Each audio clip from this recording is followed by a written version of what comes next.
Bonjour à toutes les futures autrices qui me suivent. Aujourd'hui, dans cette vidéo, j'avais envie d'aborder un sujet qui peut vraiment être un obstacle dans votre parcours d'écriture et qui est la peur de la visibilité, la peur de la médiatisation en quelque sorte. Parce que vous savez, et moi en tout cas, j'y attache une importance particulière, quand on écrit un livre, le but, c'est de le promouvoir après et de le promouvoir tant qu'à faire à l'oral, donc en utilisant soit la vidéo, soit en présentiel.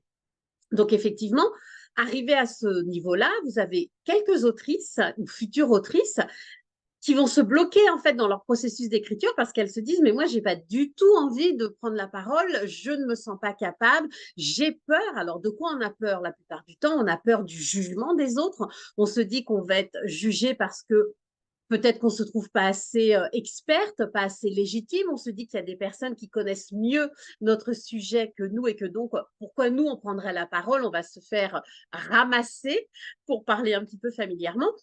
Mais dites-vous que de toute façon, quoi que vous fassiez, il y aura toujours des personnes qui en sauront plus que vous.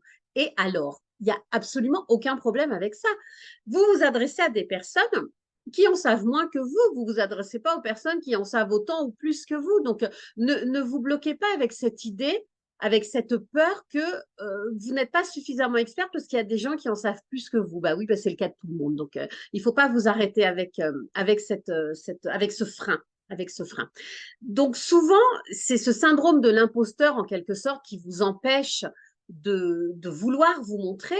Il y a aussi quelquefois le fait de se dire on va être plus vulnérable parce qu'on se montre, donc on va forcément se prendre plus on est dans la lumière, donc on va peut-être se prendre plus de remarques désagréables, de commentaires négatifs. Et comment je vais gérer ça? Ça peut être une peur qui vous bloque. Mais plus généralement, c'est vraiment le problème de la confiance en soi qui fait que vous n'osez pas vous montrer, alors que vous savez parfaitement que l'écriture d'un livre combinée à des prises de parole naturelles, des prises de parole authentiques, même si vous êtes timide, même si vous êtes réservé, même si vous êtes introverti, c'est vraiment ce combo-là qui va vous faire un bond incroyable en termes de visibilité, qui va permettre de montrer votre expertise. Donc, en termes de notoriété, c'est vraiment deux atouts qui sont totalement, à mes yeux en tout cas, et j'espère que vous serez convaincus après la vidéo, qui sont totalement indissociables. Donc concrètement, comment on peut faire pour dépasser cette peur de se montrer, pour bousculer cette croyance limitante? On peut déjà commencer tout simplement à se rappeler qu'on est quand même experte. Vous avez des clients, donc vous avez une expérience, vous avez une expertise, vous avez des idées à partager. Donc rien que pour ça, vous êtes légitime. Donc appuyez-vous sur vos points forts, sur vos atouts pour vous dire que vous avez suffisamment de personnes autour de vous que vous aidez et qui, du coup, doit vous faire réaliser que vous avez cette légitimité et que vous pouvez tout à fait, que vous avez le droit de prendre votre place et de prendre la parole. Ensuite, il faut, ça malheureusement, il n'y a pas de recette miracle. La prise de parole, c'est pas quelque chose d'inné, contrairement à ce que certaines personnes peuvent croire. Il faut vous entraîner. Si vous voulez progresser, il faut répéter et il faut s'entraîner régulièrement. Donc, vous avez tout un tas de techniques qui font que vous pourrez gagner en confiance, faire baisser le niveau de stress. Et il y a une technique là que je peux vous donner tout de suite qui est hyper efficace, qui nécessite quand même d'être répétée un certain nombre de fois, mais que vous pouvez tout à fait utiliser pour justement vous habituer et habituer votre cerveau à l'exercice de la prise de parole, c'est la technique de la visualisation. En fait, l'idée, c'est de visualiser par exemple la conférence, enfin la prise de parole, l'intervention publique que vous allez donner. Vous allez la visualiser. Donc pour ça, il faut que vous vous détendiez, que vous soyez suffisamment calme et relaxé. Et vous allez vous imaginer cette prise de parole, vous allez en fait la dérouler dans votre tête comme si elle s'était passée, par exemple, et surtout comme si elle s'était super bien passée.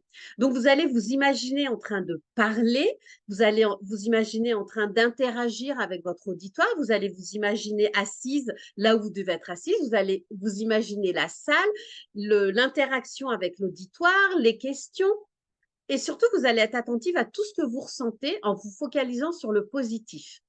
le fait que vous arriviez parfaitement à exprimer ce que vous voulez exprimer, le fait que vous arrivez parfaitement à répondre aux questions qu'on vous pose, que vous êtes calme, que vous êtes détendu, que vous êtes sereine, que vous êtes en confiance et que vous maîtrisez parfaitement votre sujet.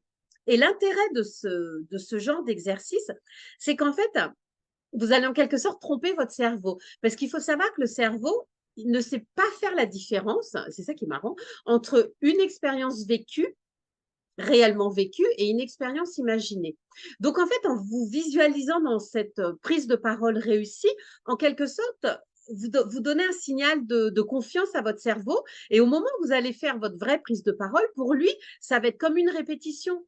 Ce ne sera pas quelque chose de nouveau. Donc, vous allez, vous, en plus, comme vous serez préparé, il y aura vraiment un niveau de stress et de trac qui aura descendu. Et en plus, comme vous serez dans un processus quelque peu répétitif, vous allez non seulement gagner en confiance, et surtout, votre cerveau va se trouver dans un univers, on va dire, connu.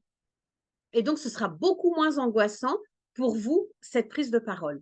D'accord? Donc, vous avez toutes ces techniques. Vous pouvez également imaginer, si vous faites, par exemple, une table ronde, imaginez les questions qu'on va vous poser et puis vous préparez. Imaginez le pitch que vous allez faire. Si vous parlez d'un point particulier de votre livre, il faut préparer. Il faut préparer la mini-conférence en disant tous les points que vous allez, en listant tous les points que vous allez traiter, en faisant votre introduction, en faisant votre conclusion. Il faut répéter. D'accord? Ensuite, dites-vous que vous allez y aller petit pas par petit pas. Donc, commencez progressivement. Commencez par ce qui est confortable pour vous. Donc, vous pouvez, dans un premier temps, faire des vidéos courtes sur vos réseaux sociaux, par exemple pour parler de votre livre, s'il est en cours d'écriture, mais également pour parler de points particuliers qui seront traités dans votre livre, ou même d'un point particulier de votre expertise ou d'un cas avec un client. Le but, c'est vraiment de vous entraîner et de commencer à vous mettre un petit peu dans ce processus de prise de parole et de vous habituer en fait à prendre la parole régulièrement. Donc, vous pouvez faire des petites vidéos, même pas besoin, moi, vous voyez, mes vidéos là font 5 minutes. Vous pouvez faire des vidéos comme ça de temps en temps de 5 minutes. Vous pouvez, si vous vous sentez un petit peu plus à l'aise et que vous avez vraiment envie de partager plus généralement votre entreprise, votre expertise, pardon, vous créez une chaîne YouTube.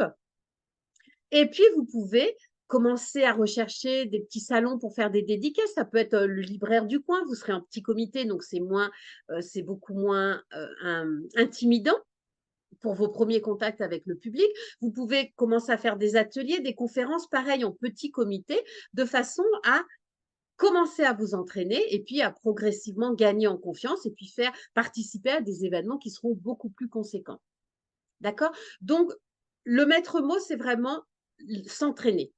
C'est la seule façon de prendre confiance, de réaliser que vous êtes tout à fait capable de prendre la parole en public, que vous avez plein de choses à vous dire et qu'il n'y a aucune raison pour que vous restiez en retrait. Il est temps, mesdames, de prendre la parole et de prendre votre place.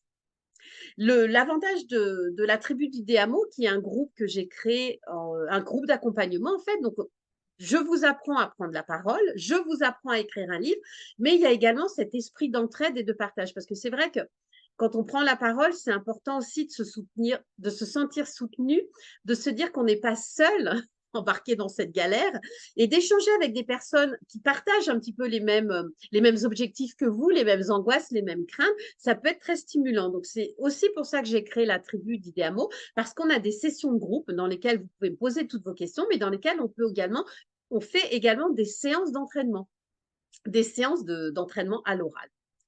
Donc, pour conclure, dites-vous que vous allez progresser. Il faut commencer. Donc, commencez par ce qui est le plus accessible pour vous, par ce qui est le plus simple. Et puis, progressivement, vous allez gagner en confiance et vous allez voir que finalement, vous allez apprécier parce que vous allez comprendre que vous avez un message à faire passer, vous avez une expertise à valoriser et qu'il est temps de la mettre en avant parce que vous avez des gens qui ont besoin de vous, qui ont besoin de vos compétences, qui ont besoin de vos connaissances. Donc, mesdames, il est temps de prendre votre place.